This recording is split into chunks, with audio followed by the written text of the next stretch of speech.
أعوذ بالله من الشيطان الرجيم. بسم الله الرحمن الرحيم. لله ما في السماوات وما في الأرض وَإِن تُبْدُوا مَا فِي أَنفُسِكُمْ أَوْ تُخْفُوهُ يُحَاسِبْكُم بِهِ اللَّهُ فَيَغْفِرُ لِمَن يَشَاءُ وَيُعَذِّبُ من يشاء والله على كل شيء قدير. صدق الله العظيم وصدق رسوله النبي الكريم. الصلاة والسلام على سید المرسلین والحمد للہ رب العالمین. سورہ بقرہ کی آیت 284 کی آپ کے سامنے تلاوت پیش کی گئی، اور اب اس آیت کا ہم بامحاورہ ترجمہ پڑھنے سے پہلے اللہ کریم سے دعا کرتے ہیں کہ اے اللہ، تیرے قرآن کریم کو سیکھنے اور سکھلانے کی یہ ہماری کوشش، اس میں برکت ڈال دے، اس کو قبول فرما لے اور ہمارے سینوں کو قرآن کے لیے، دین اسلام کے لیے کھول دے. رب شرح لی صدری، ہمیں شرح صدر نصیب کر دے. ویسر لی امری، اور ہمارے کام کو ہمارے لیے آسان کر دے. واحلل عقدۃ من لسانی یفقہوا قولی. ربی زدنی علما، ربی زدنی علما، ربی زدنی علما. آمین ثم آمین. آسمانوں اور زمین کی ہر چیز اللہ ہی کی ملکیت ہے. تمہارے دلوں میں جو کچھ ہے اسے تم ظاہر کرو یا چھپاؤ، اللہ تعالیٰ اس کا حساب تم سے لے گا، پھر جسے چاہے بخشے اور جسے چاہے سزا دے. اللہ تعالیٰ ہر چیز پر قادر ہے. سورہ بقرہ کا یہ آخری رکوع ہے، اور اس رکوع کی جو آخری 2 آیات ہیں خاص طور پر ان کی بے حد فضیلت ہے، اور سورہ بقرہ ختم ہونے جا رہی ہے. الحمدللہ آج ہم سورہ بقرہ جو ہے وہ اپنی مکمل کر لیں گے. سورہ بقرہ کا آغاز جو ہے، جس طرح قرآن کریم نے اپنا تعارف کروایا ہے، دین اسلام کا مکمل تعارف جو ہے وہ سورہ بقرہ کی ابتدائی آیات میں موجود ہے. بالکل اسی طرح جو سورہ بقرہ کی آخری 3 آیات ہیں، ان میں بھی دین اسلام کی جو مکمل ایک ایسنس ہے وہ ہمیں نظر آئے گا. اللہ اور بندے کا تعلق ان آیات میں ہمیں بڑی خوبصورتی کے ساتھ جو ہے وہ سمجھا دیا گیا ہے، اور کن کن بنیادی چیزوں پر ایمان لانا ضروری ہے وہ بھی ان 3 آیتوں میں ہمیں پتہ چل جائے گا. 5 بنیادی چیزیں ہیں جن پر ایک مومن جو ہے وہ ایمان لے کے آتا ہے، اور اللہ کے ساتھ جو ایک اس کے بندے کا تعلق ہے اور جو اللہ سے مانگنے کا طریقہ ہے، وہ ان آخری رکوع کی 3 آیات میں ہمیں بڑی خوبصورتی کے ساتھ اللہ تعالیٰ نے سمجھا دیا ہے. یہ بڑی امپورٹنٹ آیتیں ہیں، اور ان کی فضیلت جو ہے وہ بھی ہم آخر میں جو ہے دیکھیں گے کہ ان آیات کی فضیلت کے بارے میں، آخری اسپیشلی جو 2 آیات ہیں ان کی فضیلت کے بارے میں، جو آقا علیہ الصلوۃ والسلام کے احکامات، ارشادات جو ہم تک پہنچے ہیں احادیث کی صورت میں، وہ بھی بیان کیے جائیں گے. ہم اپنے آج کے درس قرآن کا باقاعدہ آغاز کرتے ہیں. للہ ما فی السماوات و ما فی الارض. اللہ ہی کے لیے ہے، جو کچھ بھی آسمانوں میں ہے یا زمین میں، سب اللہ کے لیے ہے۔ وَإِن تُبْدُوا، اور اگر تم ظاہر کرو گے، مَا فِي أَنفُسِكُم، جو کچھ تمہارے نفسوں میں ہے، جو تمہارے دلوں میں ہے، تمہارے جی میں جو بھی ہے، اگر تم اس کو ظاہر کرو گے، او تخفوہ، یا تم اس کو چھپا لو گے، یحاسبکم بہ اللہ، تو اللہ تمہارا حساب لے گا۔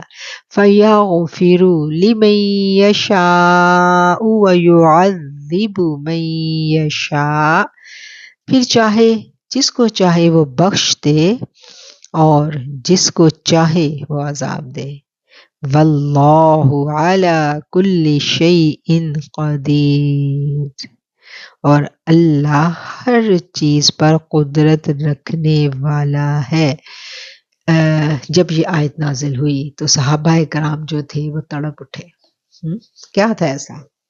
اس آیت میں ایسا کیا تھا کہ صحابہ کرام جو ہے وہ بے قرار ہو جاتے ہیں، مغموم ہو جاتے ہیں، اور بارگاہ رسالت میں حاضر ہوتے ہیں اور گھٹنوں کے بل کھڑے ہو کر عرض کرتے ہیں کہ اے اللہ کے پیارے حبیب، آج تک جو احکام یعنی نماز، روزہ، حج، جہاد وغیرہ نازل ہوئے، ہم ان پر عمل کر سکتے تھے، لیکن اس آیت پر عمل کرنے کی ہم میں قوت نہیں ہے۔ حضور رحمت للعالمین نے فوراً ان تڑپتے ہوئے، گرتے ہوئے صحابہ کو اپنے ان الفاظ سے آپ نے تسلی دی، آپ نے ان کو تھام لیا، فرمایا تم یہود و نصارہ کی طرح یہ مت کہو سمعنا وعصینا، سنا ہم نے لیکن مانیں گے نہیں، بلکہ یوں کہو سمعنا واطعنا غفرانک ربنا والیک المصیر۔ صحابہ کرام نے آقا علیہ الصلوۃ والسلام کا یہ ارشاد گرامی سن کر فوراً اپنا سر تسلیم خم کر دیا اور ان کی زبان پر جاری ہو گیا سمعنا واطعنا۔ اچھا، اب ہم جب اس پر غور کرتے ہیں، اس بات پر کہ صحابہ جو ہیں وہ کیوں تڑپے، اس آیت کو سن کر وہ کیوں بے قرار ہو کر آقا کی جو ہے خدمت عالیہ اس میں حاضر ہوئے اور گھٹنوں کے بل آپ کے آگے جا کے انہوں نے عرض کی کہ یا رسول اللہ ہم اس پر کیسے عمل کریں گے، کیسے، یہ کون سا میسج تھا اس میں؟ ہم جب اس آیت پر غور کرتے ہیں تو ہمیں پتہ یہ چلتا ہے کہ آیت کے ابتدائی حصے میں تو اللہ تعالیٰ اپنی کبریائی بیان کر رہا ہے کہ جو بھی آسمانوں اور زمینوں میں ہے وہ تو اللہ کے لیے ہے، اور پھر آگے اللہ فرماتا ہے کہ جو تم اپنے دلوں میں چھپاتے ہو یا ظاہر کر دیتے ہو، اللہ سب جانتا ہے۔ اب دلوں کے اندر تو بہت کچھ چل رہا ہوتا ہے نا انسان کے، اور ایسا بھی چل رہا ہوتا ہے جس پر اسے اختیار بھی نہیں ہوتا۔ ایسے بھی خیالات ہوتے ہیں نا جو خود ہی خود ہمارے دلوں میں آ جاتے ہیں، ان پر ہمارا کوئی اختیار نہیں ہوتا، اور سم ٹائم وہ بہت بہت برے خیالات ہوتے ہیں۔ ایسے وسوسے جو ہیں وہ ہمارے دلوں میں اٹھتے ہیں کہ ہم کسی کے آگے بیان بھی نہیں کر سکتے۔ ایسی ہمیں مثالیں دور نبوت میں بھی ملتی ہیں نا، کہ جب صحابہ نے آ کے آقا علیہ الصلوۃ والسلام سے اپنی اس پرابلم کے بارے میں جو ہے وہ عرض کیا تھا، تو آقا علیہ الصلوۃ والسلام نے کیا کہا تھا کہ جو اس طرح کے وسوسے ہیں ان پر پکڑ نہیں ہے، وہ تو عین ایمان ہے، کیونکہ شیطان جو ہے وہ جہاں پر زیادہ دولت ہوتی ہے، جیسے چور جو ہے جہاں زیادہ دولت ہوگی وہیں پر نقب لگائے گا نا، بالکل اسی طرح جو شیطان ہے وہ بھی جہاں پر زیادہ ایمان کی دولت ہوتی ہے، نشو نما پا رہا ہوتا ہے ایمان، چمک رہا ہوتا ہے ایمان، تو وہاں پر شیطان جو ہے وہ حملہ بھی بہت اپنا تیاری کے ساتھ اور بہت سخت انداز میں کرتا ہے۔ اس لیے ایسے وسوسے خدا نخواستہ جو کہ شیطان ہمارے دلوں میں ڈالتا رہتا ہے، اور ہم سب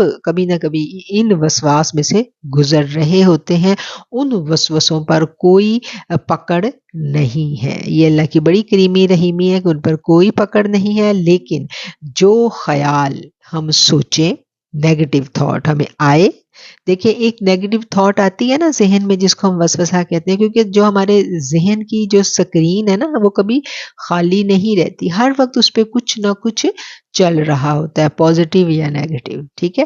تو اگر وسوسہ آئے، ذہن میں کوئی برا خیال آتا ہے اور انسان اس پر غور نہیں کرتا، اس کو جھٹک دیتا ہے، لاحول پڑھ لیتا ہے، اس کو اگنور کر دیتا ہے، اس پر کوئی پکڑ نہیں ہے۔ لیکن اگر انسان اس کو پکڑ لے، اس برے خیال کو پکڑ کے اس پہ سوچنا شروع کر دے، اور پھر اس گناہ کی بات پر پلاننگ شروع کرے کہ میں نے عمل کیسے کرنا ہے، یا اس نیگیٹو تھاٹ کو میں نے آگے کیسے پھیلانا ہے۔ مطلب یہ کہ شیطان جو ہے نا، اس کو اتنی قوت نہیں ہے کہ وہ انسان کے اندر جو ہے وہ داخل ہو کے اس کو کنٹرول کر لیں، یہ قوت اللہ نے اس کو نہیں دی۔ وہ داخل ہو سکتا ہے، اس کا داخل ہونا کیا ہوتا ہے کہ پہلے وہ دستک دیتا ہے۔ دستک کیا ہے؟ دستک وسوسہ ہے۔ پہلے وہ ایک وسوسہ، ایک خیال آئے گا دل میں، یہ شیطان کی طرف سے ایک دستک ہوتی ہے۔ اس دستک پر ہم نے اس کی آواز سنی، اب ہماری مرضی ہے، اب آگے ہمارا اختیار یہاں سے شروع ہو گیا کہ ہم دروازہ کھولیں گے اپنے من کا، یا ہم مزید جو ہے اس کو حفاظت کے ساتھ اپنے گھر کو اور زیادہ لاک کر لیں گے۔ اب یہ ہمارے اوپر اختیار ہمیں دیا گیا، یہ ذمہ داری اللہ نے ہر انسان کے اوپر ڈال دی۔ اب کیا ہے کہ اب شیطان کا وسوسہ آیا، یہ شیطان کی ناکنگ ہے، شیطان ہمارے اندر داخل ہونا چاہ رہا ہے۔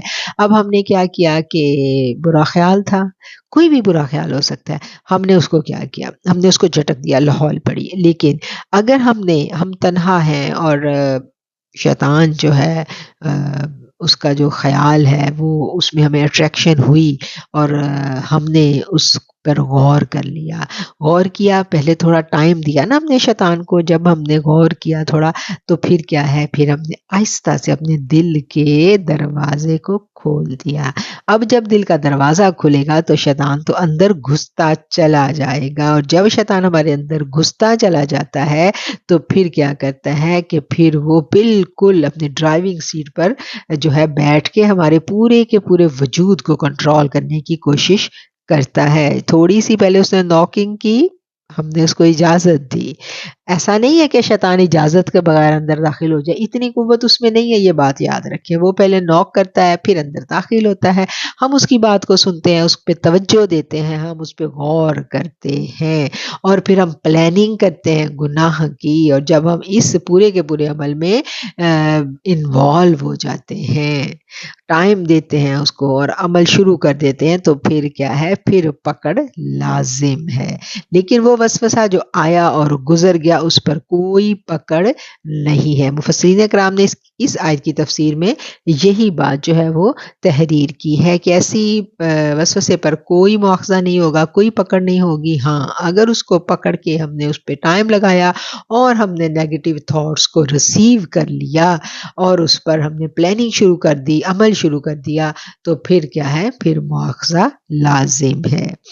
اچھا جی، اب آقا علیہ الصلوۃ والسلام نے تسلی دی صحابہ کرام کو، اور کیا کہا، اور جو آقا نے کہا وہ آگے اسی رکوع کی اگلی آیتوں میں ہمیں وہ مل جاتا ہے۔ کیا مل جاتا ہے؟ آقا نے کیا فرمایا تھا کہ بلکہ یوں کہو سمعنا واطعنا غفرانک ربنا والیک المصیر۔ تو کیا ہے، ہمیں اپنے رب سے کیا کہنا ہے کہ اللہ، ہم تو تیری فرما برداری کرنے والے بندے ہیں، تو ہمیں بخش دے، بے شک ہمیں لوٹ کے تیری طرف ہی آنا ہے۔ اللہ کی ہم نے پناہ مانگنی ہے، ہمیں لاحول بتائی گئی، ہم نے فوری طور پر جو کہتے ہیں نا، جب کوئی شخص لاحول پڑتا ہے تو شیطان کے منہ پہ ایک تماچا لگتا ہے، کہ ہمیں پتہ چلتا ہے کہ شیطان کو ایک چنگاری لگتی ہے۔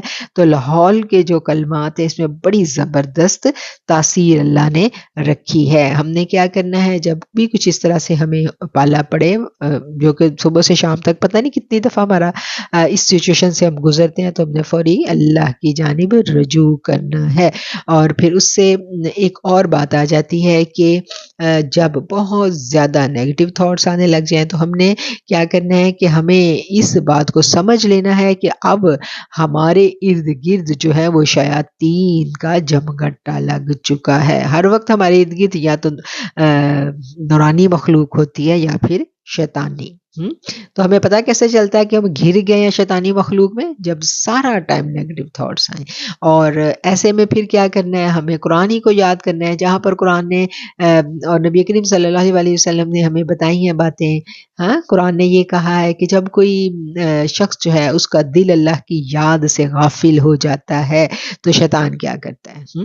شیطان اس میں وسوسے ڈالتا ہے اور اس شخص کو برانگیختہ کرتا ہے. یہ سورہ زخرف کی آیت کا مفہوم بیان کیا ہے میں نے.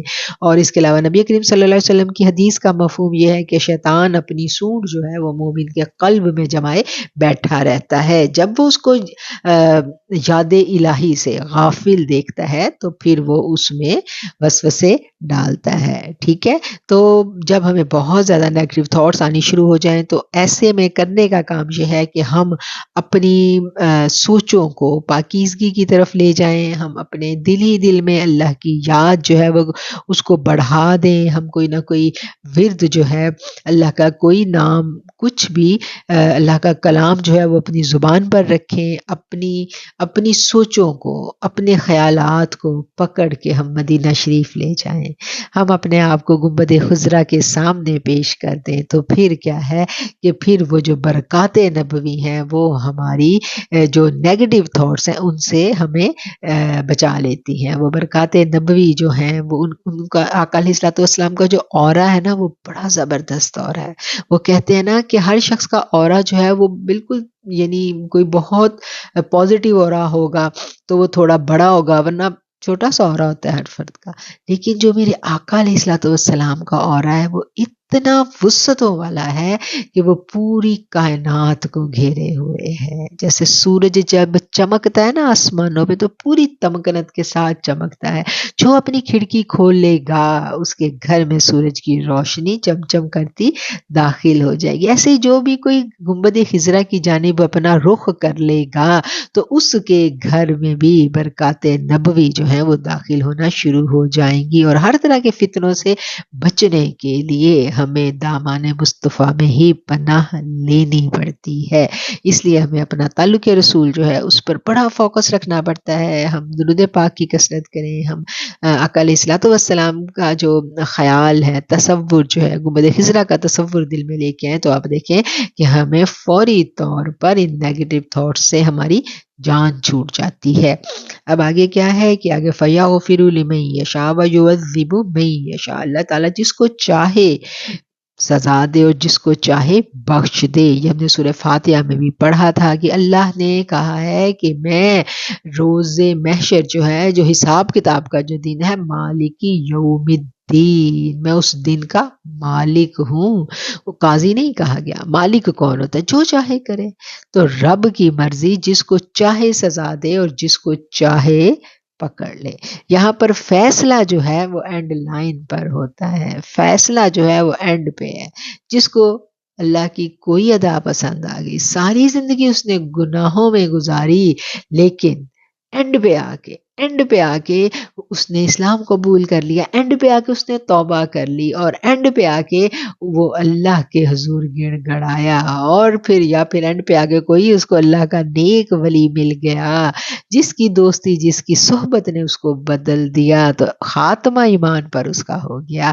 تو پھر کیا ہے، ہم نے تو اس کی جوانی دیکھی تھی نا. ہم نے تو اس کا وہ وقت دیکھا تھا جب وہ مخلوق کے لیے ایک عذاب بنا ہوا تھا. تو یہ جو برے لوگ ہمیں نظر آتے ہیں نا ارد گرد، ہمیں یہ لگ رہا ہوتا ہے یہ مخلوق کے لیے بڑا عذاب ہے اور یہ پکے جہنمی، اور ہم فیصلہ کر کے بیٹھے ہوتے ہیں کہ ہم نے ان کو جہنم رسید ہوتے دیکھنا ہے. اور تصور ہمارا یہی ہے.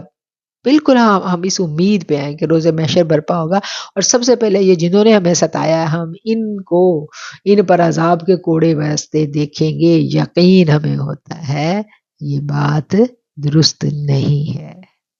جب ہم قرآن کو پڑھتے ہیں تو قرآن ہمیں بتاتا ہے یہ فیصلہ میں نے اور آپ نے نہیں کرنا کہ کون جہنمی اور کون جنتی ہے. یہ فیصلہ میرے رب کے پاس ہے. کون بخشا جائے یہ میرا رب جانتا ہے، ہم نہیں جانتے. ہم کسی کے ظاہری اعمال دیکھ کے فیصلہ نہیں کر سکتے، اور اپنی نیکیوں پر بھی زوم نہیں کر سکتے کہ ہم بڑے پارسا ہیں اور ہم تو پکے جنتی ہیں. نہیں، ہمیں نہیں پتا. اسی لیے تو کتنی دعائیں مانگتے تھے ہمارے اکابرین. ہم دیکھتے ہیں نا کہ جو اللہ والے ہوتے ہیں وہ کتنی دعائیں مانگتے ہیں کہ اللہ ہمارا ایمان پہ خاتمہ کرنا، کیونکہ نہیں پتا ہوتا، نہیں پتا ہوتا، سانس اکھڑنے تک نہیں پتا کہ کس کو فرشتے سلامن سلامہ کے ساتھ لینے آئیں گے. کون سے فرشتے کس کو لینے آتے ہیں یہ میرا رب جانتا ہے، کیونکہ سارے کا سارا جو علم ہے وہ اس کے پاس ہے. ہم نہیں فیصلہ کر سکتے، اس لیے ہمیں اپنی اس سوچ کو بھی درست کرنا ہے کہ یہ جو ہم دل میں کسی نے ہمیں ستایا ہوتا ہے نا، تو ہم اس کے لیے دل میں لے کے بیٹھے ہوتے ہیں کہ اب اس کا تو بس اس کے تو ہم روز محشر اس کا گریبان پکڑیں گے، یہ کریں گے، وہ کریں گے. تو یہ میرے رب کی مرضی ہے. پتہ نہیں ہماری کس کوتاہی پر ہمارے اوپر وہ کوڑا مسلط کیا گیا تھا. یہ اللہ کے بھید ہیں، اس میں ہمیں بڑا ہی ڈر کے رہنا ہے. جب سمجھ آنے لگتی ہے تو پھر انسان جو ہے وہ جھکتا ہی چلا جاتا ہے، رب کے آگے جھکتا ہی چلا جاتا ہے اور ڈرنے لگتا ہے. اور یہ آیتیں بڑا ڈرا دیتی ہیں کہ اللہ جس کو چاہے یہ اس کی چاہت پہ ہے. اس میں ہمارا وہ کوئی غرور و تکبر نہیں ہے کہ ہم نے بڑی نیکیاں کیا تو ہم بخشے جائیں گے. نہیں، اس کی مرضی قبول کرے یا نہ کرے. ہمیں یہ یاد رکھنا ہے کہ فیصلہ جو ہے، فائنل ڈیسیژن جو ہے وہ میرے رب کے ہاتھ میں ہے.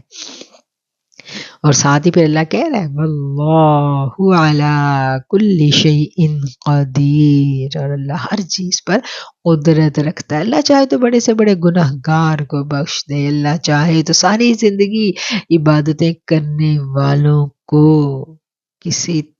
کسی لمحہ بھر کی ریا پر پکڑا گئی تو یہ تو اس رب کی مرضی ہے نا، اسی کے لیے کیا تھا سب کچھ. مانے یا نہ مانے، قبول کرے یا نہ کرے، اس کے علاوہ اور کوئی در نہیں ہے. ہم نے وہی پر جھکنا ہے، ہم نے وہی پر مانگنا ہے، ہم نے وہی پر جو ہے اپنی جو طلب کا کشکول ہے وہیں پر پھیلانا ہے. وہیں سے خیر پڑے تو پڑے، ہمارے پلے کچھ بھی نہیں ہے. آمن الرسول بما انزل الیہ من ربہ والمؤمنون، ایمان لائے رسول جو کچھ نازل کیا گیا آپ کی طرف، من ربہ ان کے رب کی طرف سے، اور سارے مومن ایمان لائے.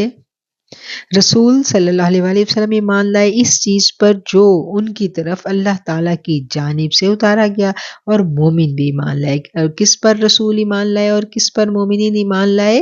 جو اللہ نے آقا پر اتارا. کیا اتارا تھا؟ اللہ نے اپنا کلام اتارا، جو اتارا گیا اس پر کون ایمان لائے؟ رسول بھی ایمان لائے اور مومنین بھی ایمان لائے. پھر آگے کیا ہے؟ کل آمن باللہ وملائکتہ وکتبہ ورسلہ، سارے کے سارے ایمان لائے اللہ پر اور اس کے فرشتوں پر اور اس کی کتابوں پر اور اس کے رسولوں پر. لا نفرق بین احد من رسلہ، ہم فرق نہیں کرتے کسی بھی ان میں سے رسول کے درمیان. وقالوا سمعنا واطعنا، اور انہوں نے کہا سنا ہم نے اور اطاعت کی ہم نے.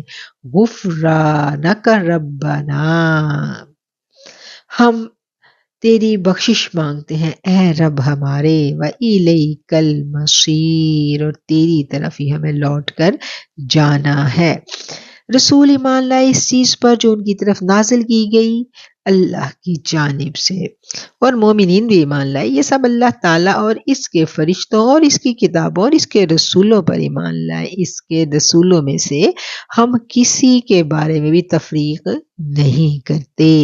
انہوں نے کہہ دیا کہ ہم نے سنا اور اطاعت کی، ہم تیری بخشش طلب کرتے ہیں اے رب ہمارے، اور ہمیں تیری جانب لوٹ کر آنا ہے۔ غفرانک ربنا، ہمیں بخش دے اے رب ہمارے، ہم بخشش طلب کرتے ہیں تجھ سے اے رب ہمارے۔ وَإِلَيْكَ الْمَصِيرُ، اور ہمیں بے شک تیری طرف لوٹ کر آنا ہے، ہم سب نے چلے جانا ہے اللہ کی طرف، ہر کسی نے لوٹ کے جانا ہے۔ کتنے ہم سے پہلے آئے جو چلے گئے، اور ہم بھی انتظار میں بیٹھے ہیں کہ کب ہمیں بلاوا آئے اور ہم بھاگتے ہوئے دوڑتے ہوئے اپنے رب سے جا ملیں۔ اور اس دعا کے ساتھ میں اب سب ہم مل کے دعا کرتے ہیں کہ اے اللہ، جب ہمارا بلاوا آئے واپسی کا تو ہمیں فرشتے سلامت سلامہ کے ساتھ لینے آئے اور ہمیں ایمان کی بہترین حالت میں بلاوا ہے۔ دیکھیں ہم انسان ہیں نا، سم ٹائم ہماری کیفیت بڑی اچھی ہوتی ہے، ہم قرآن پڑھ رہے ہیں، ہم کسی پاک محفل میں بیٹھے ہیں تو ہماری ایمان کا لیول بڑا اوپر گیا ہوتا ہے، اور کبھی کبھی دنیا میں ہم کھوئے ہوتے ہیں، گم ہوتے ہیں، مست ہوتے ہیں، کسی دنیا داری کے معاملے میں ایسے ہم انوالو ہو جاتے ہیں کہ ہم سب بھول جاتے ہیں، کسی فنکشن، دنیا کے فنکشن میں ایسے پھنس جاتے ہیں، ایسے گم ہو جاتے ہیں تو ہماری ایمان کا لیول نیچے آ جاتا ہے۔ ہمیں نہیں پتا کہ بلاوا کب آنا ہے، ہاں ہمیں یہ پتا ہے کہ جب ہم دعا کریں گے تو یقیناً اللہ ہماری دعا سنے گا۔ تو ہم سب دعا کرتے ہیں کہ اللہ جب ہمیں بلاوا آئے تو اس وقت ہمارے ایمان کا لیول بڑا زبردست ہو۔ تو آپ بھی سب میرے ساتھ مل کے دعا کریں کہ اللہ جب بلاوے کا ٹائم آئے تو ہم ایمان کی بہترین حالت میں اور ہم خوشی سے تیرے پاس آئیں، ہم بے بسی، محتاجی اور بس اللہ تعالیٰ ہمیں آسانیوں میں اپنے پاس لے جائے۔ اور نبی کریم صلی اللہ علیہ وسلم نے بھی دعا مانگی تھی نا، اللہم اعنی علی غمرات الموت و سکرات الموت، یہ آقا علیہ الصلوۃ والسلام نے یہ دعا مانگی تھی۔ اور جب ہم اجتماعی طور پر اس کو مانگیں گے تو ہم کہیں گے اللہم اعنا علی غمرات الموت و سکرات الموت۔ ہمارے پیارے آقا موت کے ٹائم پہ یہ دعا کر رہے ہیں کہ اللہ موت کا وقت بڑا مشکل ہے، بڑا مشکل وقت ہے، تو بس ہمیں اللہ سے دعا ہی کرنی ہے کہ اللہ ہمیں آسانیوں والی دینا، اور فرشتے اس آیت کو ہمیں سنائے ہماری جان قبض کرنے سے پہلے کہ سورہ فجر کی وہ آیت جو ہے کہ یا ایتھا النفس المطمئنہ ارجعی الی ربک راضیۃ مرضیہ۔ کاش یہ الفاظ سنے بنا اللہ ہم تیرے پاس نہ آئے، یہ الفاظ ہم بھی سنیں کہ ہم سے بھی کوئی کہے ارجعی الی ربک، لوٹ چل اپنے رب کی طرف، وہ تجھ سے راضی اور تو اس سے راضی۔ جب ہم نے ساری زندگی اس پہ راضی رہنا سیکھا ہی نہ ہو تو پھر ہم نزاع کے عالم میں کیسے اس پہ راضی رہیں گے؟ تو ہمیں راضی رہنے کی پریکٹس کرنی ہے۔ ہم اپنی زندگی میں صبح سے شام تک اللہ سے کتنی دفعہ راضی ہوتے ہیں، ایک پانی کا گھونٹ بھی اندر چلا جائے نا تو ہمیں شکر الحمدللہ کہنا چاہیے کہ اللہ تیرا شکر ہے، اللہ تیرا شکر ہے۔ تو ہم نے شکر کی عادت ہی بھلا دی ہوئی ہے۔ ہمیں قرآن کو جب ہم پڑھتے ہیں نا تو ہمیں ساتھ کے ساتھ اپنی اصلاح کرنی ہے، ہمیں ساتھ کے ساتھ اپنے معاملات کو ٹھیک کرنے کی کوشش کرنی ہے، شکر گزاری کی عادت ڈالنی ہے۔ جب ہم دنیا میں، عام زندگی میں، خوشی میں، غم میں اللہ کا شکر ادا کرتے رہیں گے تو پھر ہی موت کے ٹائم پہ ہم اس سے راضی ہوں گے نا۔ جب عادت پڑ جائے گی راضی رہنے کی تو پھر اس وقت ہمیں یہ نوید سنائی جائے گی کہ تو اپنے رب سے راضی ہے اور تیرا رب تجھ سے راضی۔ اور یہ نوید میں دعا کرتی ہوں کہ اللہ ہم سب سنیں اور ہمیں انتظار کرنا چاہیے اس دن کا جب ہمارا رب سے ملن ہوگا، جب فرشتے سلامت سلامہ کے ساتھ ہمیں لینے آئیں گے تو وہی دن ہوگا جب ہمیں پتہ چل جائے گا کہ ہمارا رب ہم سے راضی ہے۔ اور دیکھا نا وہ جو کہتے ہیں کہ بزرگوں کی تو موت کا دن ہے تو اس پہ کیوں خوشیاں مناتے ہیں، اکثر یہ اعتراض کیا جاتا ہے عرس کیوں منایا جاتا ہے؟ تو عرس اسی لیے وہ جو صوفیہ کرام ہے نا وہ کہتے ہیں کہ ہم اس لیے مناتے ہیں کہ وہ شخص جو ہے وہ رب کو راضی کر کے چلا گیا، تو یہ اس نے تو بڑی کامیابی پا لی، اور یہ اس کی جو رب سے ملن کی کامیابی ہے اس کی ہم خوشی مناتے ہیں، اور ہمیں بھی رب سے خوش رہنا ہے، اور ہماری زندگی میں بھی وہ دن تو آنا ہے نا، تو ہم کبھی کبھی بیٹھ کے سوچا کریں اس دن کے بارے میں کہ جب وہ دن آئے گا تو اس وقت میرے ایمان کی کیفیت کیا ہوگی، اور مجھے دنیا چھوڑنے کا غم ہوگا یا رب سے ملن کی خوشی ہوگی۔ تو یہ پریکٹس ہمیں کرنی چاہیے کبھی کبھی بیٹھ کے، تاکہ جب وہ وقت آئے، پتہ نہیں کب آ جانا ہے کس کا، تو جب وہ وقت آئے تو ہم تھوڑے سے ذہنی طور پر تیار ہوں۔ لا یکلف اللہ نفسا الا وسعها، نہیں تکلیف دیتا وہ کسی بھی جان کو مگر اس کی وسعت کے مطابق۔ لہا ما کسبت وعلیہا مکتسبت، جو اس نے کمائی کی اس کے ذمہ ہے، اور جو اس نے کمایا اس کے لیے۔ ربنا، اے رب ہمارے، لا تؤاخذنا، تو ہمارا مواخذہ نہ کرنا، تو ہماری پکڑ نہ کرنا، ان نسینا، اگر ہم بھول جائیں، او اخطأنا، یا ہم سے کوئی خطا ہو جائے۔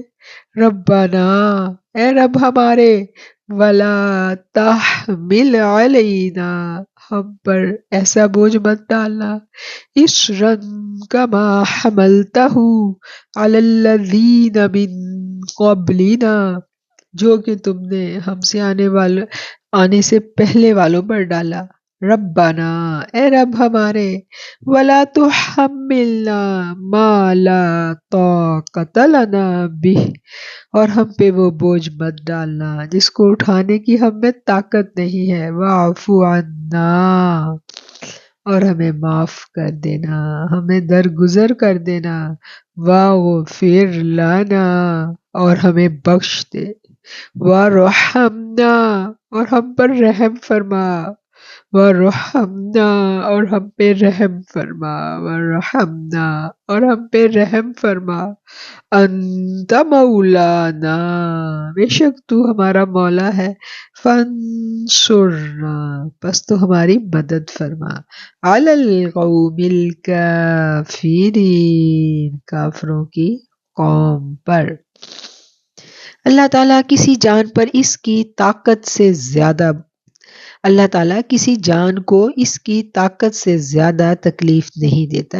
جو نیکی وہ کرے وہ اس کے لیے ہے، اور جو برائی وہ کرے وہ اس پر ہے۔ اے رب ہمارے، اگر ہم بھول گئے ہوں یا خطا کی ہو تو ہماری پکڑ نہ کیجیے۔ اے رب ہمارے، ہم پر وہ بوجھ مت ڈالنا جو ہم سے پہلے لوگوں پر ڈالا تھا۔ اے رب ہمارے، ہم پر وہ بوجھ نہ ڈال جس کی ہمیں طاقت نہ ہو، اور ہم سے درگزر فرما، اور ہمیں بخش دے، اور ہم پر رحم فرما۔ تو ہی ہمارا مالک ہے، ہمیں کافروں کی قوم پر غلبہ عطا فرما۔ یہاں پر سورہ بقرہ کا اختتام ہو جاتا ہے۔ ان آیات کو سمجھنے کے لیے ہم پہلے اس کے شان نزول کی جانب جاتے ہیں۔ یہ آیات ہجرت سے تقریباً 1 سال پہلے معراج کے موقع پر نازل ہوئی تھی، جب مکے میں کفر و اسلام کی کشمکش اپنی انتہا کو پہنچ چکی تھی۔ مسلمانوں پر مصائب و مشکلات کے پہاڑ ٹوٹ رہے تھے، اور پورے عرب میں کوئی ایسی جگہ نہیں تھی جہاں مسلمان سکھ چین کا سانس لے سکے، اور ایسے حالات میں مسلمانوں کو تلقین کی گئی کہ اپنے رب سے اس طرح دعا مانگا کرو، اور مشکل وقت میں یہ نازل ہوئی۔ مسلمان اس وقت بڑی تکلیف میں سے گزر رہے تھے، مشکلات میں سے گزر رہے تھے، اور ہمیں لگ رہا ہے کہ یہ آیتیں آج ہی نازل ہوئی ہیں۔ آج بھی ہم بڑی مشکل میں ہیں۔ اگر ہمیں سمجھ آ جائے تو ہمیں اندازہ ہو کہ مسلمان کے لیے آج بھی بہت مشکل وقت ہے، آج بھی ہمیں اپنا ایمان بچانا آسان نہیں ہے۔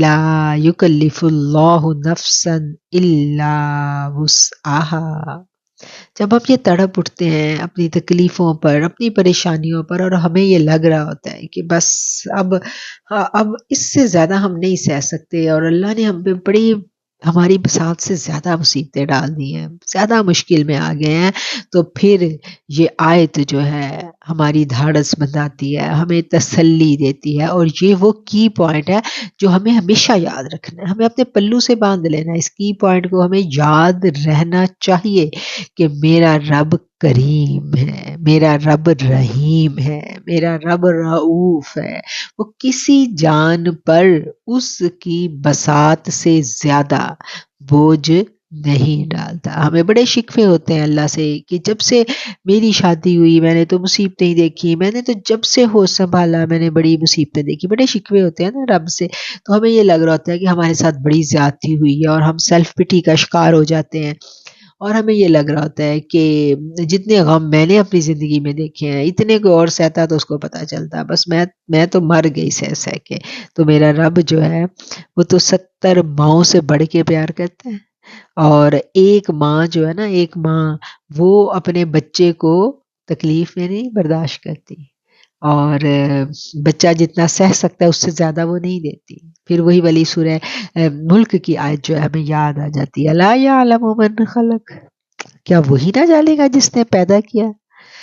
واللہ علیم بذات الصدور، اللہ تو سینوں میں چھپی ہوئی باتیں بھی جانتا ہے، اللہ سب جانتا ہے، اللہ سے کچھ بھی پوشیدہ نہیں ہے۔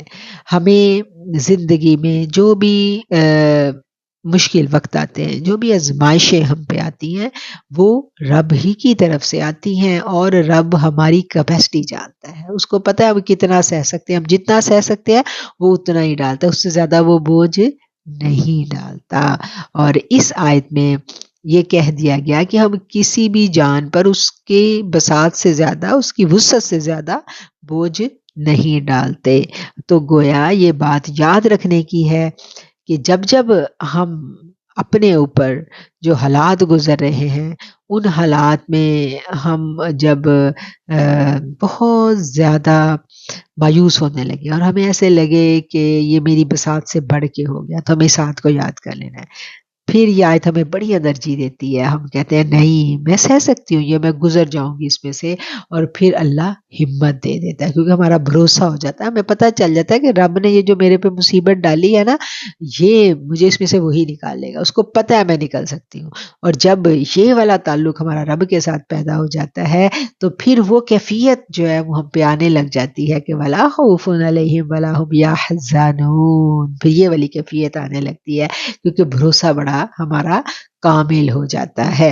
اور یہاں پر جو اللہ تعالیٰ فرما رہے ہیں کہ اللہ کہتے ہیں کہ میں تمہاری وسعت سے زیادہ تمہیں تکلیف نہیں دیتا، تو یہ بات ہمیں اب سمجھ میں آ گئی کہ اب تک جو مصیبتیں مشکلیں میرے پہ آئیں وہ سہنے کی طاقت جو ہے وہ رب نے مجھے دی ہوئی تھی، میرے اندر وہ کیپیسٹی موجود تھی، اور اس لیے میں اس میں سے گزر گئی۔ ٹھیک ہے، اب وہ کس لیے آئی؟ وہ میرے اپنے ہاتھوں کی کمائی تھی، مجھے اللہ کے قریب کرنے کے لیے آئی، میری زندگی کا امتحان تھا، میری آزمائش تھی، یہ اللہ جانتا ہے۔ اور پھر آگے یہ ہے لہا ما کسبت وعلیہا مکتسبت، ہر جان کے لیے وہی ہے جو اس نے کمایا۔ اب کیا ہے کہ جس نے جو عمل کیا اس کو اس کا بدلہ ملے گا، اور یہ نہیں ہے کہ انسان جو ہے وہ پھولوں کے بیج بوئے اور وہاں سے تھور کا درخت اگائے، ایسا نہیں ہوتا۔ یہ ہماری اپنی ہی بات وہی پھر آ گئی کہ یہ ہماری اپنی ہی جانے میں کی گئی غلطیاں کوتاہیاں ہوتی ہیں کہ جن کا بعض اوقات ہمیں بڑا سخت جو ہے خمیازہ بھگتنا پڑ جاتا ہے، وہ کیا دھرا ہمارے اپنے ہی ہاتھوں کا ہوتا ہے۔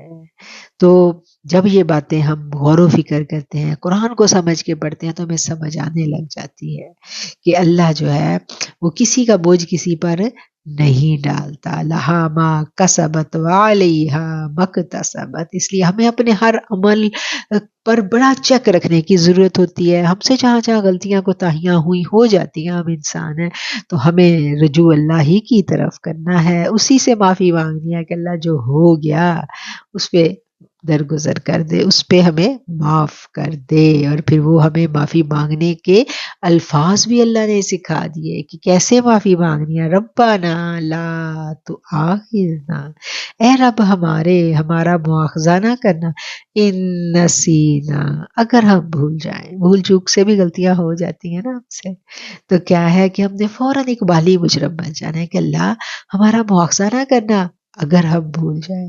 او اخطأنا، یا ہم سے خطا ہو جائے. خطا کیا ہوتی ہے؟ خطا ایک تو ہوتا ہے نا کہ ہم پورا سوچ سمجھ کے گناہ کا کام کرتے ہیں، اور ایک ہوتا ہے کہ ہماری نیت نہیں ہوتی برا کرنے کی، لیکن ہم سے ہو جاتا ہے، سرزد ہو جاتا ہے، تو اس کو یعنی خطا کہا جاتا ہے کہ جان بوجھ کے نہیں کیا، نیت تو ہماری ٹھیک ہی تھی لیکن ہو گیا، کچھ غلط ہو گیا. تو وہ کیا ہے کہ اگر بھول چوک کے ہو جائے یا پھر کوئی ہو جائے خطا، یعنی چاہا نہیں تھا ہو لیکن سرزد ہو گئی، ٹھیک ہے نا، تو پھر کیا ہے کہ پھر ہم نے کیا کرنا ہے کہ رب کے آگے چلے جانا ہے کہ ربا لا تؤاخذنا، ہماری پکڑ نہ کرنا، مواخذہ نہ کرنا، مطلب درگزر کر دینا ہم سے اگر ہم بھول جائیں، ہم سے کوئی خطا ہو جائے.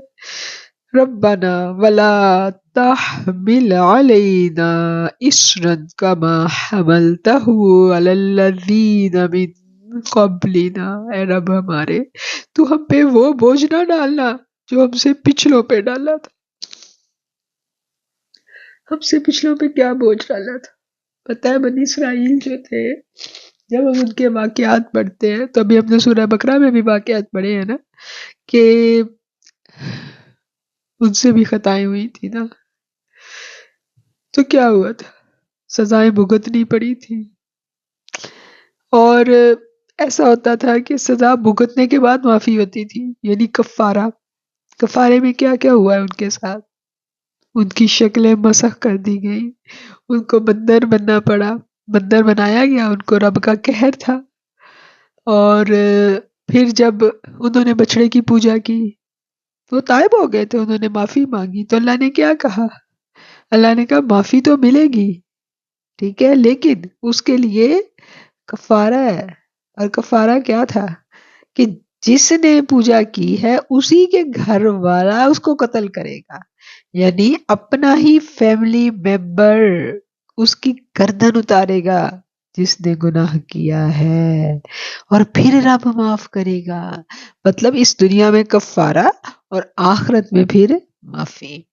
تو یہ ہوتا تھا پہلے، یہ بوجھ تھے جو ان پہ ڈالے گئے، اور رحمت للعالمین کے صدقے ہمیں اللہ نے ان سے محفوظ رکھا.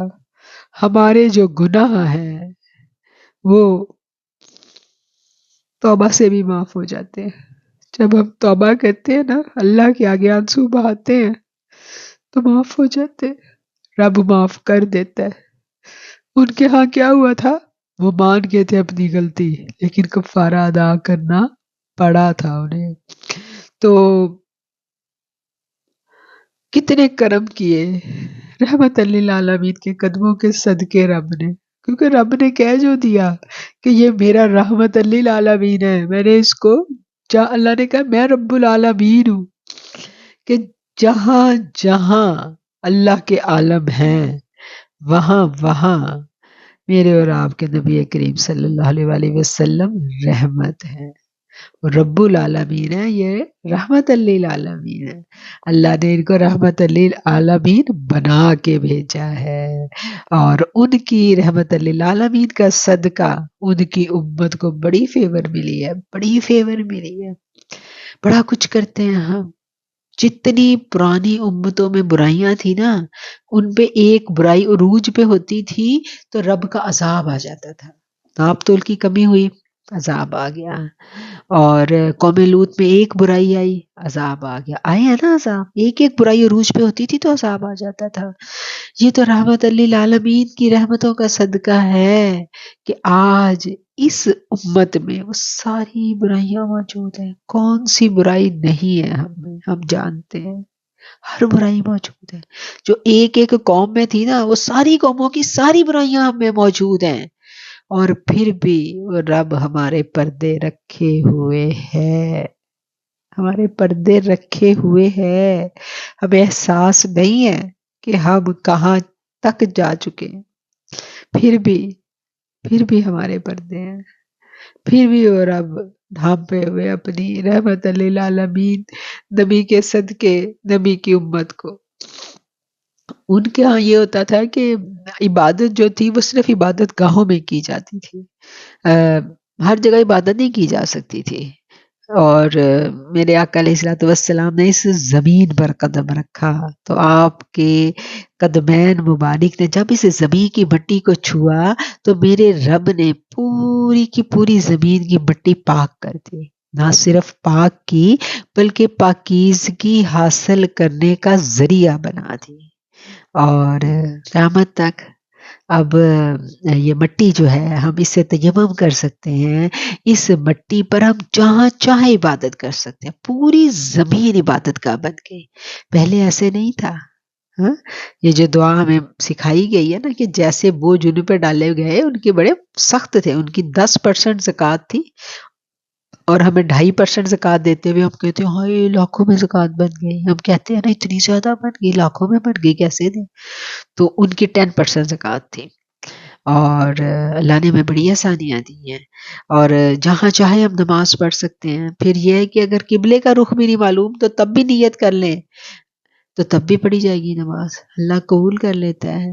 ہم کیا کہنا چاہیے، وضو کے لیے پانی نہیں ہے تو اس کے لیے آسانیاں کر دی کہ مٹی تو ہے نا تو مٹی سے وضو کر لو، ریت تو ہے نا ریت سے وہ تیمم کر لو.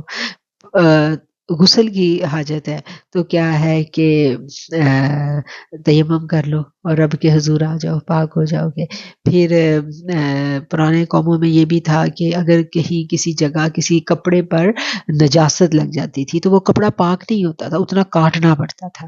تو یہ کتنی آسانیاں دے دی، دھو لیا تو کپڑا پھر پاک ہو گیا. ہاں، تو بڑی آسانیاں دی اللہ تعالیٰ نے، بڑی آسانیاں دی، اور ہمیں ان آسانیوں کی قدر کرنی چاہیے.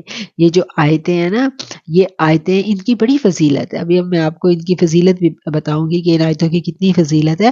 ایسے ہی فضیلت نہیں ہے، یہ آیتیں ہماری آنکھیں کھول دیتی ہیں کہ ہم کہاں کھڑے ہیں. ہمیں قدر ہو جاتی ہے اپنا، اس بات پر ہمیں قدر ہوتی ہے کہ ہم رحمت للعالمین کے امتی ہیں. ربنا لا تؤاخذنا ان نسینا او اخطأنا ربنا ولا تحمل علينا إصرا كما حملته على الذين من قبلنا. اور اے رب ہمارے، تو ہم پہ وہ بوجھ مت ڈالیو جو تم نے ہم سے پچھلوں پر ڈالا تھا. اب پچھلوں پر کون کون سے بوجھ تھے ان کو بھی ہم نے اچھا سا دیکھ لیا کہ تیمم کی سہولت ہمیں دی گئی. پوری کی پوری زمین عبادت گاہ بن گئی، جہاں چاہیں ہم عبادت کر سکتے ہیں، جہاں چاہیں سجدہ کر سکتے ہیں. ہمارے کپڑے کو اگر نجاست لگ جائے تو ہم اتنا کپڑا دھو لیں تو ہمارا کپڑا پاک ہو گیا. اور کفارے کے بغیر ہمارے گناہ معاف ہو جاتے ہیں. کفارہ ان لوگوں نے بڑے سخت کفارے دیے ہوئے. ربنا ولا تحملنا ما لا طاقت لنا به. اے رب ہمارے، تو ہم پر وہ بوجھ مت ڈالیو جس کی ہم میں طاقت نہیں ہے. یہ رب ہمیں مانگنا سکھا رہا ہے کہ مجھ سے یوں مانگا کرو. واعف عنا، اور ہمیں معاف کر دے. واغفر لنا، اور ہمیں بخش دے. اب یہاں اجتماعی ہے، نون زبر نا کا صیغہ آ گیا. اور ہمیں بخش دے. ورحمنا، اور ہم پر رحم فرما. انت مولانا، تو ہی ہمارا مولا ہے. فانصرنا، پس ہماری مدد فرما. علی القوم الکافرین، کافروں کی قوم پر. آمین ثم آمین. یہ وہ خوبصورت آیات ہیں جن کی بے پناہ فضیلت جو ہے وہ بیان کی گئی ہے. اب ان آیات کی فضیلت کے بارے میں جو آقا علیہ الصلوۃ والسلام کے ارشادات ہیں وہ میں آپ کے سامنے رکھوں گی. نبی کریم صلی اللہ علیہ وسلم نے فرمایا سورہ بقرہ کی یہ آخری 2 آیتیں مجھے عرش عظیم کے نیچے جو رحمتوں اور برکتوں کا ربانی خزانہ ہے اس سے عطا فرمائی گئی ہیں۔ یہ وہ انعام عظیم ہے جو اور کسی نبی کو نہیں دیا گیا۔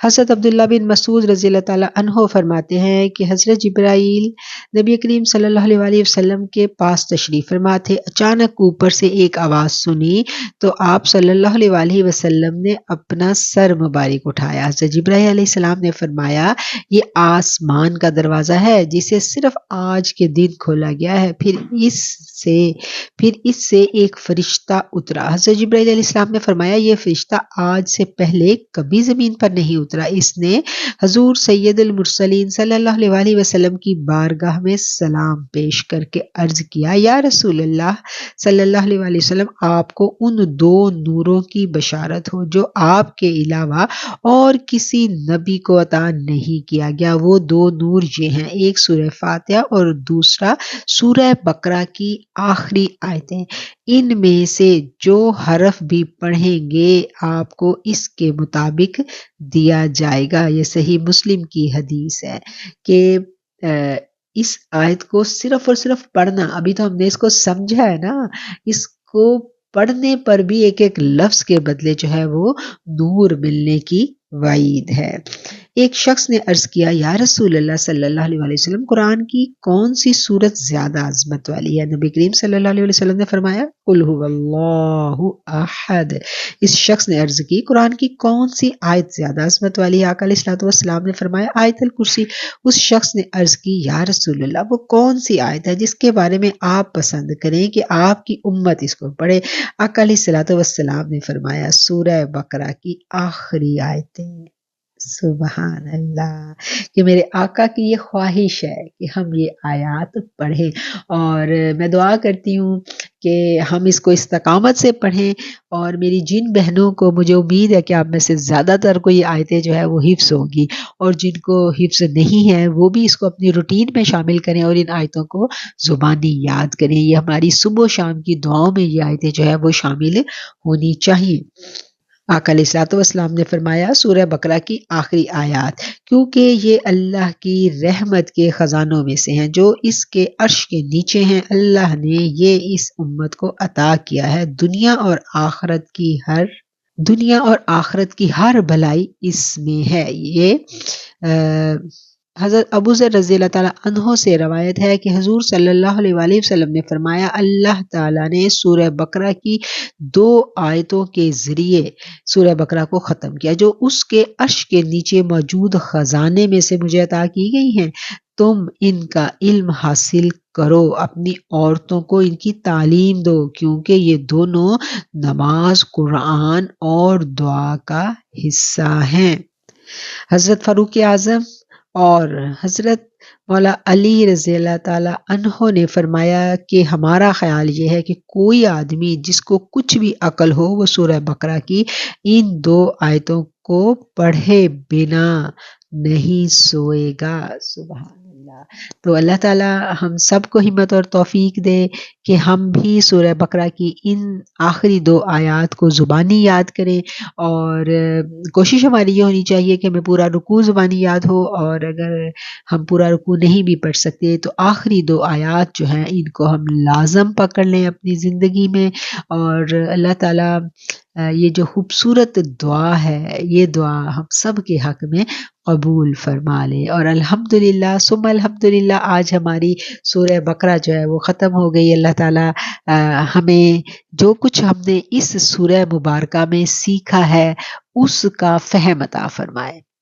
آمین ثم آمین، وآخر الدعوانا ان الحمدللہ رب العالمین۔ اللہ کریم سے التجا ہے کہ قرآن کریم کہ اس درس قرآن میں، اس نشست میں قرآن کریم کو پڑھنے میں، الفاظ کی ادائیگی میں، سمجھنے سمجھانے میں اگر مجھ سے کوئی لغزش ہو گئی، کوئی خطا، کوئی غلطی ہو گئی تو میرا مالک مجھے معاف فرما دے۔ آمین ثم آمین۔